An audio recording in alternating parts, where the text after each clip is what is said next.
Hello family, welcome to my another vlog. তো তোমরা সবাই কেমন আছো? আশা করছি খুব ভালো আছো। আর বৃষ্টির দিনে তো ঘুমাতে ভীষণ ভালোই লাগে, কিন্তু আনফর্চুনেটলি আমার তো একদমই ঘুম হয় না, কারণ আমার ছেলে সারা রাত জেগে থাকে। তো তোমাদের কাদের কাদের বাড়িতে এরকম একটা করে ছোটো ছোটো অ্যালার্ম আছে অবশ্যই কমেন্ট করে জানিও, ঠিক আছে? যারা সারা রাত খালি ক্যাঁ ক্যাঁ করে কাঁদতে থাকে।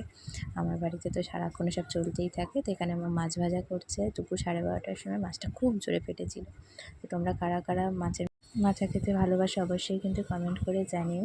তো তার আজকে সন্ধ্যাবেলা গিয়েছিলাম গিয়ে একটু রথের মেলায়। তো এখানে দুপুরবেলা মা রান্না করছে কুমড়োর তরকারি, বেগুন ভাজা আর মাছ ভাজা। এখানে আমার জন্য মাছের মাথা দিয়েছিল, তাই জন্য আর্ধেকটা মাছ নিয়েছিলাম। আর তারপরে কফি খেয়ে আর চলে গিয়েছিলাম দাদার সাথে রথের মেলায়।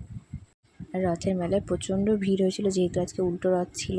তো তোমাদের কাদের কাদের ওখানে রথের মেলা হচ্ছে অবশ্যই কমেন্ট করে জানিও। That's it today, tata.